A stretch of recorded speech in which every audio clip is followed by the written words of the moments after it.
वसीम अख्तर साहब, बहुत शुक्रिया हमें शो में ज्वाइन करने के लिए। ज़ाहिर है बात आगे चली गई है, कल गवर्नर सिंध भी गए, PSP वहाँ उनकी मुलाकात हुई, क्या इत्तफाक हो गया है? खालिद मकबूल सिद्दीकी सरबराह रहेंगे, PSP जम हो जाएगी, फारूक सत्तार साहब आ जाएंगे? शाहजेब देखें, जब MQM पाकिस्तान ने जो एक अपनी जद्दोजहद शुरू की हुई है 22 तारीख के बाद, मुख्तलिफ इशूज़ को हम देख रहे हैं, मसाइल हल करने की कोशिश कर रहे हैं, और 22 के बाद ही खालिद भाई के भी स्टेटमेंट रिकॉर्ड पे हैं, हम सब के स्टेटमेंट्स हैं कि MQM ही मदर पार्टी है, ब्रांड नेम पतंग है, सबको इसी में आ जाना चाहिए, ये रिकॉर्ड पे हैं स्टेटमेंट्स, और मिल के जद्दोजहद करें ताकि कराची के मसाइल हल हों, जो मुश्किलात हैं उनको बेहतर किया जाए, अपनी पार्टी को मजबूत किया जाए। तो इसमें तो कोई दो राय हो नहीं सकती कि अगर किसी को आना है इस पार्टी में, और शाहजेब बहुत सारे लोग आ भी चुके हैं, तो जिसको आना है पार्टी के दरवाजे खुले हैं, खिड़कियां खुली हैं, बिल्कुल आ जाएं। मसला ये है ना कि दरवाजे से आ रहे हैं या खिड़की से आ रहे हैं। जब खिड़की से होता है तो मामला अलग होता है। अब खबरें ये आ रही हैं कि सरबराह तो खालिद मकबूल सिद्दीकी साहब रहेंगे, मगर कन्वीनर फारूक सत्तार साहब होंगे, डिप्टी कन्वीनर मुस्तफ़ा कमाल होंगे, तंजीमी उमूर की सरबराही अनीस ख़ैम खानी करेंगे। देखें, सरबराह तो हैं ही खालिद मकबूल सिद्दीकी, एक जमात है MQM पाकिस्तान, इसका आइन है, एक हमारे कुछ असूल हैं पार्टी के अंदर, जिन असूलों पे हम सब मिल के काम कर रहे हैं। सरबराह कोई माने ना माने, खालिद मकबूल सिद्दीकी ही हैं, राब्ता कमेटी का मैंडेट है उनके पास। तो ये बात तो मुझे अजीब सी लग रही है, मान गए हैं। जिसको आना है इन्हीं की सरबराही में आएगा, वो जाहिर है। मगर ये दुरुस्त है कि राब्ता कमेटी ने इख्तियार गवर्नर सिंध को दे दिया है ये सारे मामला तय करने का? ये कहीं भी कोई चीज़ राब्ता कमेटी में तय नहीं हुई है। ये ज़रूर डिस्कशन में आया है, जो गवर्नर साहब के एफर्ट्स थे, खालिद भाई के बयानात हैं कि सब लोग आए, गवर्नर साहब खुद खालिद भाई के बयान के बाद ही पार्टी में आए थे। तो ये ज़रूर तय हुआ है कि अगर किसी को आना है, मुत्तफिक है राब्ता कमेटी, किसी को आना है, तो हमारी पार्टी का एक मैनिफेस्टो है, हमारी पार्टी का एक आइन है, हमारे चंद असूल हैं, जिस असूलों पे मैं भी कारबंद हूँ, खालिद भाई पे भी वो लागू होते हैं। तो जो भी आएगा उन असूलों के तहत ही आएगा, और वो असूल फिर राब्ता कमेटी तय करती है। मगर राब्ता कमेटी के पास कोई इख्तियार भी है, क्योंकि राब्ता कमेटी ने कामरान टिसोरी को निकाला था और वो गवर्नर बनकर वापस आए हैं। तो इन तमाम मामलात में भी राब्ता कमेटी फैसले कर रही है, या फिर राब्ता कमेटी को बताया जा रहा है कि ये सब कुछ किया जा रहा है? देखें, जहाँ तक कामरान भाई का ताल्लुक है, कामरान भाई को सस्पेंड किया गया था फॉर 6 मंथ्स, और जब सस्पेंशन हुआ था तो वो डिप्टी कन्वीनर थे, तो उनको उसी जगह ले लिया गया, और उन्होंने पहल की थी खालिद भाई की इस रिक्वेस्ट पे।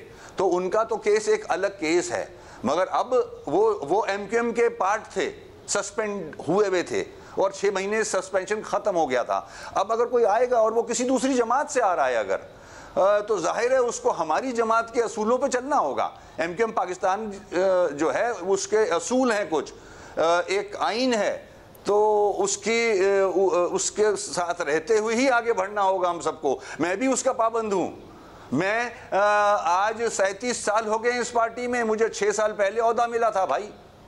अच्छा, तो फिर ये तय है कि कारकुन के तौर पर ही आए, या फिर राब्ता कमेटी इस बात पर राजी है कि ओहदों पर आ सकते हैं? देखें, ये बात की बातें हैं शाहजेब।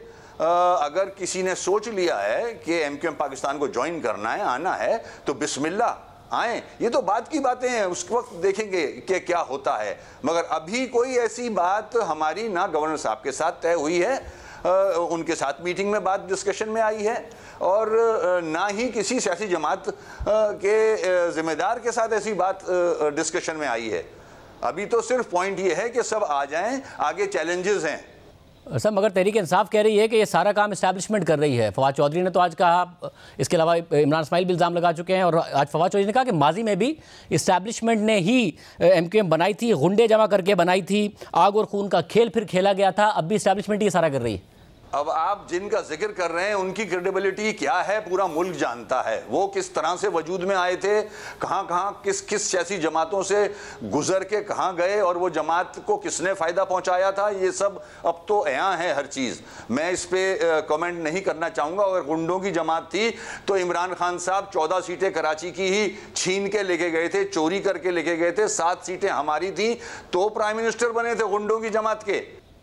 मगर उन्हें पता है ना कि एस्टैब्लिशमेंट का खेल का, क्योंकि इमरान खान साहब को लाया गया था नवाज शरीफ साहब का रास्ता रोकने के लिए, किस तरीके से मैनेज हुआ। आप खुद इत्तेहादी होते हुए कहते थे कि 14 सीटें उन्हें मैनेज करके दी गई थी।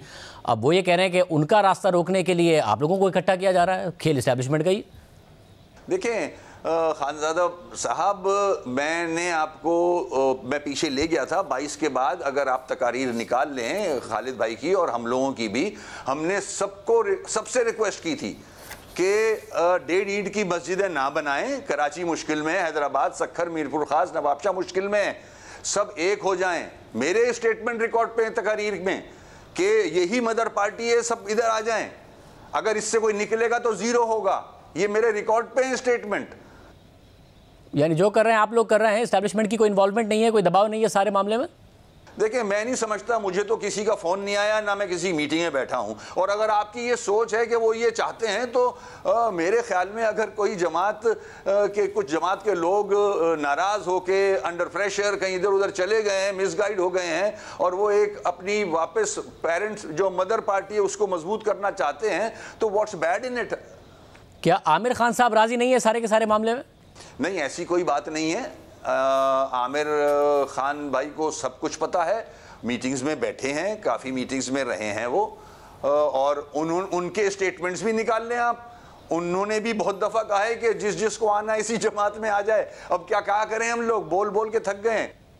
वैसे मगर अभी हकीकत यह है कि आप सबके वोट बैंक मिल भी जाए, फारूक सत्तार का, पाकिस्तान ज़मीन पार्टी का, आपका, तब भी आप तहरीक इंसाफ से मुकाबला नहीं कर पा रहे हैं। उनका वोट बैंक आप सबके कंबाइंड वोट से भी ज़्यादा है। तो क्या इस बात पे भी गौर व फिक्र हो रहा है कि अल्ताफ़ हुसैन का भी आशीर्वाद हासिल किया जाए? देखें, प्लान क्या है मेरे इल्म में नहीं है ये। शाहजेब, मेरी पार्टी को इतना तोड़ा मरोड़ा गया है, left right top bottom and plus the census plus the delimitation, मेरा वोट बैंक इतना डिवाइड करने की कोशिश की गई है कि मुझे इलेक्शन की परवाह नहीं है। मैं चाहता हूं, मेरी पार्टी चाहती है कि हम मजबूत हों, हमारे सब जो साथी जद्दोजहद कर रहे हैं, हम पार्टी एज अ पार्टी मजबूत हों। हमारा स्ट्रॉन्ग नेटवर्क मौजूद है अभी भी। हमारा वोटर ज़रूर नाराज़ हुआ है। हम चाहते हैं हम अपनी पार्टी के स्ट्रक्चर को मजबूत करें। इलेक्शन तो जब होगा जीत जाएंगे, कोई मसला नहीं है।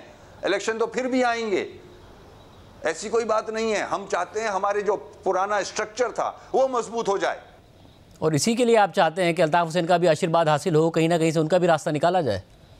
देखें, ये उन्होंने जो स्टेटमेंट दिया था, अब उनका केस और इस्टेब्लिशमेंट के सामने है। जो मुश्किलात उनके सामने हैं वो अपनी जगह हैं। ऐसा स्टेटमेंट अगर नहीं आता तो आज हम भी वहीं खड़े होते। उस स्टेटमेंट की वजह से ही हम अलग हुए हैं, और उनकी तरफ से बहुत दफ़ा बायकॉट भी हुआ है। मैंने तो अपने एक टॉक शो में भी कहा है कि बायकॉट से किसको फ़ायदा पहुंचाया जा रहा है? उन ताकतों को जो कराची की दुश्मन है, जो नहीं चाहती है कराची में डेवलपमेंट हो। कराची के मैंडेट को नुकसान पहुंचाया जा रहा है। हम तो चाह रहे हैं सब एक हो जाएं। और क्या इसी के लिए आप चाहते हैं कि अल्ताफ़ हुसैन ऐलान करें कि वोटर इलेक्शन का बायकॉट ना करें ताकि आप लोगों को वोट पड़े? देखिए, ये मैं उनसे अलहदा हुआ हूँ, कोई आपको पता है। अब वो एज इंडिविजुअल उनकी क्या सोच है मुझे नहीं पता, वो क्या चाहते हैं मुझे नहीं पता।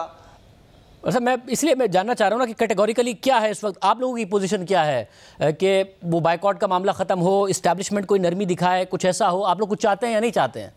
देखें, जहाँ तक नरमी का मामला है, हम तो जब से हमने एमक्यूएम ने जद्दोजहद शुरू की है, नरमी तो हमें कभी मिली ही नहीं। हाँ, हम तो आज भी मुश्किल वक्त ही गुजार रहे हैं। हमें वो स्पेस नहीं दिया जा रहा जो दूसरी जमातों को मिल रहा है। हम चाहते हैं कि हमें वो स्पेस मिले ताकि हम अपने लोगों के मसाइल हल करने के लिए अपनी जो चोरी हुई सीटें हैं वो वापस लें और पार्लियामेंट के अंदर एक आवाज़ बुलंद करें। यानी अल्ताफ़ हुसैन साहब की कोई गुंजाइश नहीं है? अल्ताफ़ हुसैन से हम 22 तारीख को अलग हो गए थे, उसकी सियासत से हम अलग हो गए, हम अपनी सियासत कर रहे हैं। वो बानी जरूर रहे हैं, मगर इस जमात को हम लेके चल रहे हैं। हमने मजबूती से पकड़ा हुआ है इस पतंग को, झंडे को, इसको लेके आगे चल रहे हैं हम, हर सारे ऑड्स के बावजूद। ये तो देखें। असल में तो नहीं चल रहे हैं ना, आपका वोट बैंक कम होता जा रहा है, वोटर आप खुद कह रहे हैं नाराज है, सीटें आपकी कम हो गई हैं, असल में तो आप क्राइसिस का शिकार हैं। मानता हूं मैं इस बात को, मगर हम कोशिश तो कर रहे हैं ना। ये कह के रद्द नहीं किया जा सकता नहीं चल पा रही। आज भी हम, अल्लाह का शुक्र है, किंग मेकर है, हम हटें तो फारिग है सब कुछ। ये ताकत तो आज भी है ना, भले ना चल पा रही हो। यानी इस वक्त सिचुएशन ये है कि आप एमकेएम पाकिस्तान को ही आगे लेकर चलना चाहते हैं, तमाम धड़ों को मुत्तहिद करना चाहते हैं, माइनस अल्ताफ हुसैन ही आगे बढ़ना चाहते हैं। बिल्कुल ऐसा ही है। वो तो हम 22 को माइनस कर चुके हैं। बहुत शुक्रिया।